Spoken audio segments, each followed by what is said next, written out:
What's up, everybody? All right, so we're back here. I'm gonna kind of make this podcast big picture, right? So a lot going on with our politics, with our rights, with different things coming light with lying and misinformation. And so the one thing that really helped me understand and cultivate a new perspective during all this was understanding the bigger picture, right? The things that control the things that we see day to day that now ultimately create the emotions and the actions that we have against those.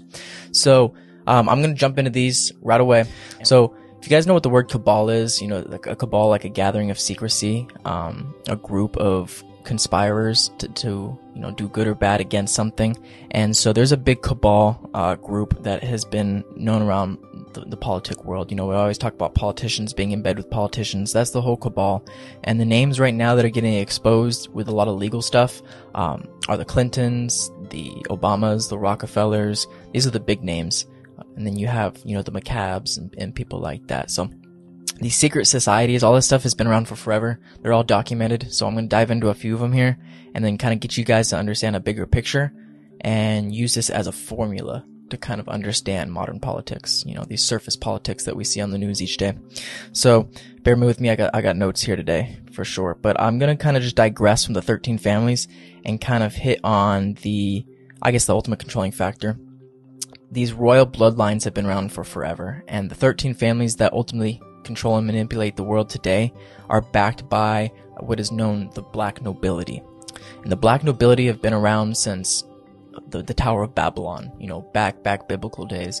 And they have over years kept bloodlines rich by marrying into each other's bloodlines through cousins, through using ultimate seniority sense of passing down generation of bloodline.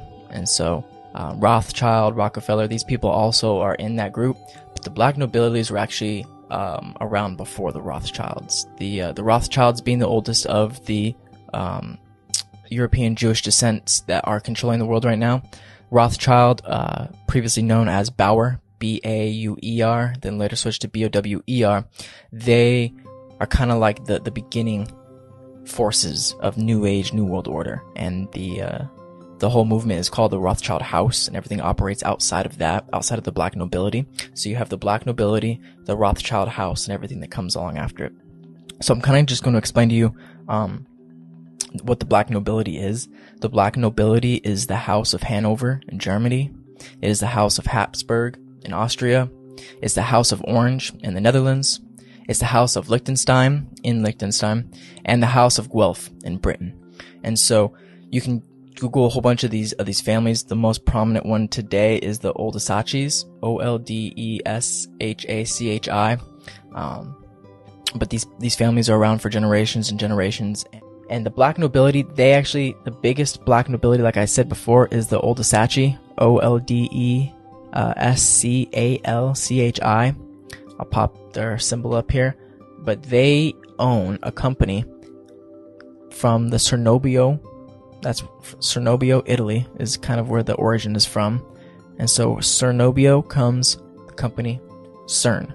So this deep black nobility family, Oldesachi, from Cernobio, creates a company called CERN. And if you look here, their logo is 666. I mean, all of it, it's too many ties, guys, too many ties. And the black nobility controls the whole New World Order agenda. They have the 13 families, the Council of 13 Families, in charge of overseeing the intricacies of the Committee 300, which ultimately controls everything that we see in the public view, the UN, the federal stuff, the US, the Mossad, everything. I'll jump into all that. But I'm going to throw up on the screen here just a diagram of what the black nobility has put into place with the New World Order agenda. Obviously, it's a pyramid. So at the top here's the New World Order organizational chart. So I'm going to go to the bottom first. And when you look here on the bottom, you're going to see the things like, you know, Walmart and all these oil companies and banks and Coca-Cola, American Express, IBM, all these different major companies, CERN. all these news outlets. You see ABC, NBC, PBS, AP, CNN, Reuters, Washington Times, Washington Post, Wall Street, Time Magazine, New York Times, all of them, right? And you see all these companies, and that's what we're taught to get mad at, right? The guys that are making hundreds of thousands to millions of dollars a year running McDonald's and Apple and all that shit. In reality, you know, these guys are just the puppets, because what's controlling those companies are different things. We have political factors. The political factors are going to be our Trilateral Commission, government leaders, the Supreme Court, how the United Nations and the Bilderbergs and Club of Rome rule on it. You've got the intelligence agencies that interfere, like the CIA, M15, Interpol, Mossad, stuff like that. The drug cartels are also self-financed through these people. You've got the religious sanctions that are gonna, you know, create philosophies for certain people to live by, and now they have predictive outcomes for people if they know a certain group of people are going to react a certain way because it's their religion. And then they have educational, right? The Lucis Trust, which is huge. World Union. I can go through so many of this. The World Constitution Association. And so all of those things are these moving figures that we don't really know everything about, but it's definitely something that we know a little bit about, but we don't ask the right questions, right? Because all these things are now connected with your financial groups, your world banks and the central banks, the Federal Reserve, all these research institutes. The Stanford Research Institute is separate from everyone else. The Brookings Institute, the Committee of 300 is considered in the research institution, and we'll get into them. And then you got the secret societies, right? The Freemasons, Skull and Bones, the Knights of the Malta, stuff like that.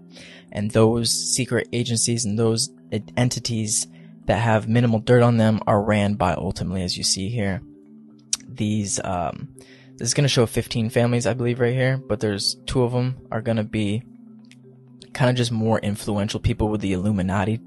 But in terms of the actual 13 families of the society, there's 13, right? So up on the top of all of them, you got the Rothschilds, you've got the Astor bloodline, you've got the Bundy bloodline, the Collins, the DuPonts, the Freemans, the Kennedys, the Lees, the Onassys, the Rockefellers, the Disneys, the Russells, Van Doyne, the Merovingian, I'm so sorry, I pronounced those last 2 wrong, Merovingian, and the Reynolds. And those are going to be the main families, and they're going to all be tied into one or each of these different categories. Some of the names I didn't mention that are very influential are the Bush family. I forgot the name of the original Bush, but he had a whole bunch of controversy against the U.S. government years and years before George Sr. and George Jr. were born. And when George Sr. was put into presidency, he was actually under Rockefeller and under Soros' direction. And what had happened is when he went to war, the way he handled it actually cost the Rothschilds so much money. That's why he didn't get reelected, and they brought Bill Clinton in. And in 1992, Bill Clinton signed in the Agenda 21 order with the United Nations to set this entire movement of New World Order up. So they knew they couldn't really rely on George Sr. So they brought Clinton in. Clinton served his full 8 years, and the Bush family did redeem themselves with Bush Jr. And bringing George in, they were all part of a group, right? These secret societies I talk about. So one of them is called the Skull and Crossbones, and there's only 15 of them that are allowed into the secret society. They do 6 sexual sadistic rituals. There's a movie called Eyes Wide Shut that kind of copies a lot about these rituals that they do, and even the castle that they used in the movie is owned by the Rothschilds. Crazy ties. So these entities, these societies in college create this brotherhood, and the Skull and Crossbone basically means that these people are going to rise into power, into politics, and the cross